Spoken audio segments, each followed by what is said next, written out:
Hello, this presentation is an introduction to leadership and management. What do these terms mean? Leadership, management. How can they be distinguished?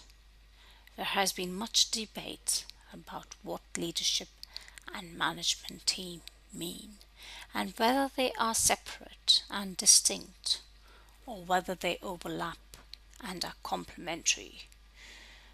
You should be able to take your stand supporting your argument using the theoretical propositions around leadership and management and the ongoing debate among scholars.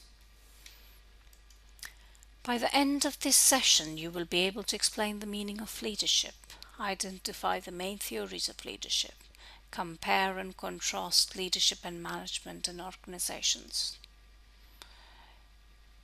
In class activity, for the next 5 minutes, reflect on the meaning of the terms leadership and management with a partner. Do they differ? Do they contradict and complement? Or do they differ and they are separate things? And neither and never shall the twain meet. Do they perform the same jobs? How do they differ in terms of tasks and activities? Can a person be both a leader and a manager? When is he a leader?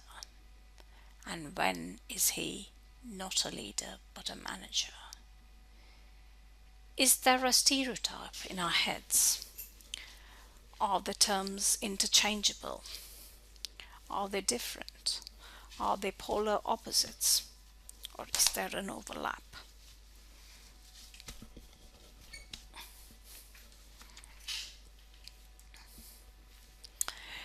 There has been an ongoing debate. The main points of this debate are that both management and leadership are complex phenomena. They are applied phenomena. So you cannot see someone managing or leading and say that is management and that is leadership. It is something that you interpret, applying your own body of knowledge, experience, and your skills that you have. So it's not like taking a rope and climbing it. Climbing would be seen as by mostly everyone that someone is climbing. But leading or managing? No, these are different. Their meanings are context specific. There is much interest focus on them as they spawn vast industries, publications, training and development, material courses, seminars, conferences, you name it. Complex organizations and their environment need complex responses and strategies. Both leadership and management are hence crucial. 3 positions. The extremes are they're separate concepts, with leadership being more significant. Second option. The second option is that they are separate concepts, with leadership as a subset of management. And finally, the third position is represented by a continuum. So management and leadership are the 2 extremes of a continuum. But there are some aspects which overlap in the middle. Cotter, 1996, management guru, a force for change, how leadership differs from management. Very clear title for the book. For him, management is planning and budgeting. the detailed steps, the resource allocation, the timetables, the making sure that you achieve the results. Management is about organizing and staffing, structures and processes, procedures, delegating, controlling, problem solving, monitoring results. It creates predictability and order, ensuring key results. Leadership is about establishing direction, vision, change, strategies. It is future oriented. It is about aligning people, communicating, influencing, persuading, legitimizing, leading by example. It is about motivating and inspiring, overcoming barriers and constraints, leading change. Theories on leadership. There are many theories of leadership, almost as many people writing on the subject as there are theories.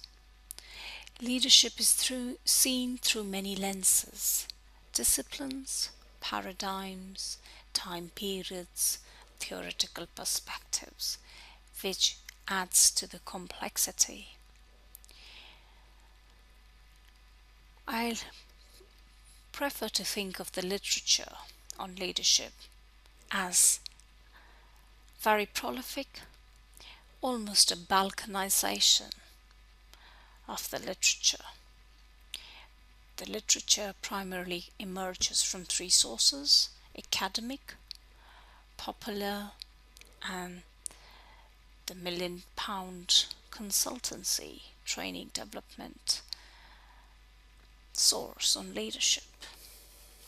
So these literature on leadership relies on three sources: academic, popular, and the training development.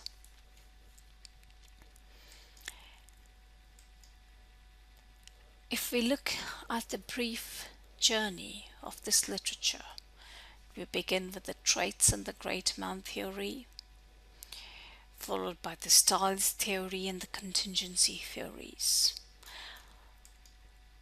Thereafter emerged the situation and the new leadership theories, primarily transactional, transformational, and the charismatic.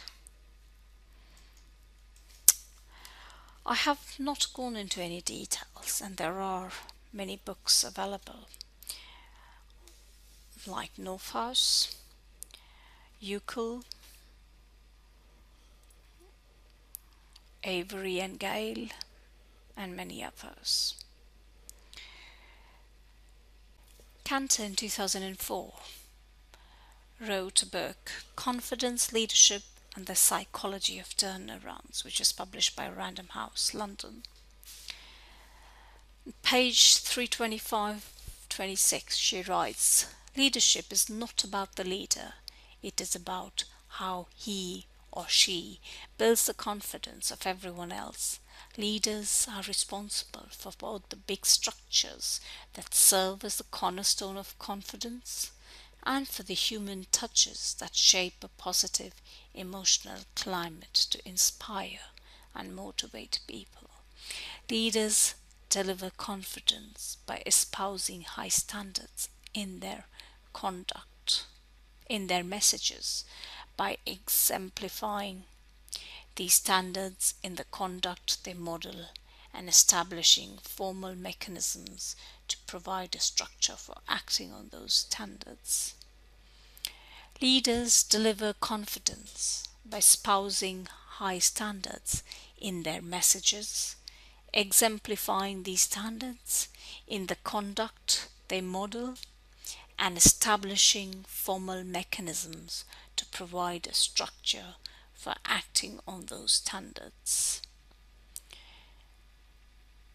He distinguishes between leader and leadership, the person and the process.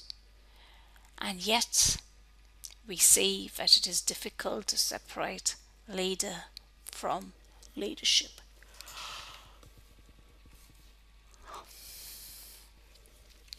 Northaus, Leadership Theory and Practice, is come out enormously successful,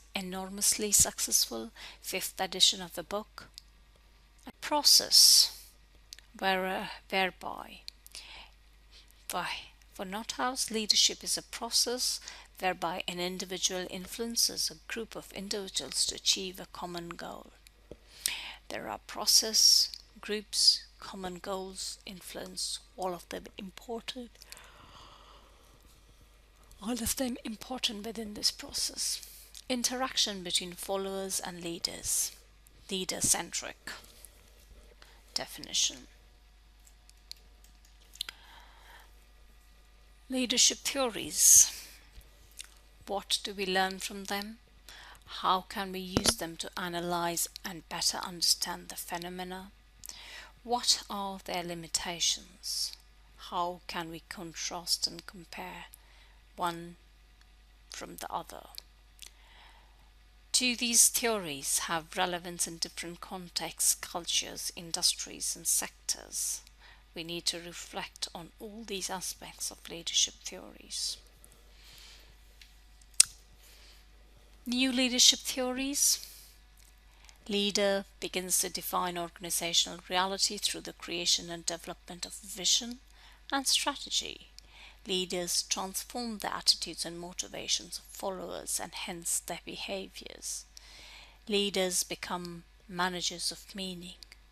Smirkic and Morgan, Leadership, the Management of Meaning, and Leadership as Sense-Making. White, Sense-Making in Organizations in 1995 are major source for these new leadership theories. Transformational leadership.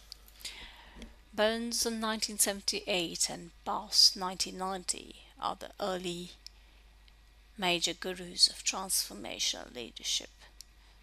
Two types of management activity which require different skills: transactional and transformational. Transactionals includes the formal exchange between followers and leaders. Transformational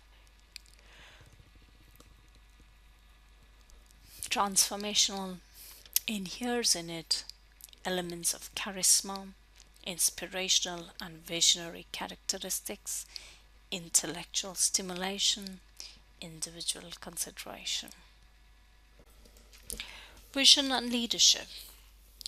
Another famous guru, Bennis, along with Nanus, talks about mental image of a desirable future.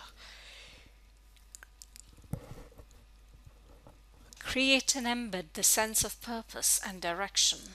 Involves managing culture and strategic decision making, the motivating, energizing through the vision.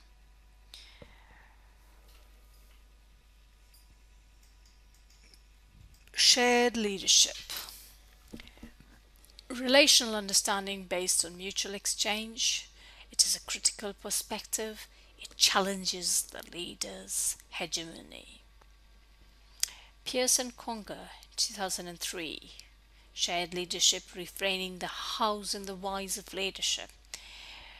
For them, it is a shared or a group level activity with people with different skills. At various points, different members assume leadership. So leadership passes back and forth.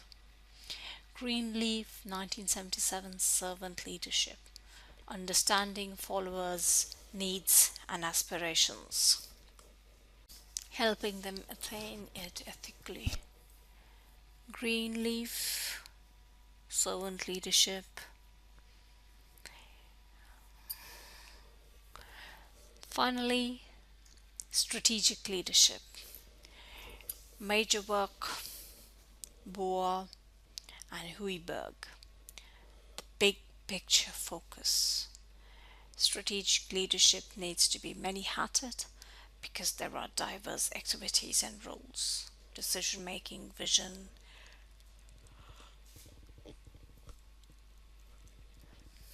supervised leadership, which is leadership in organization versus strategic leadership, which is leadership of organizations. Creation of meaning and purpose, vision and the roadmap. Bridge between the past, present and the future. Learning, managing change and wisdom. Learning, managing change and wisdom. They are three allied activities which need to go hand in hand with strategic leadership.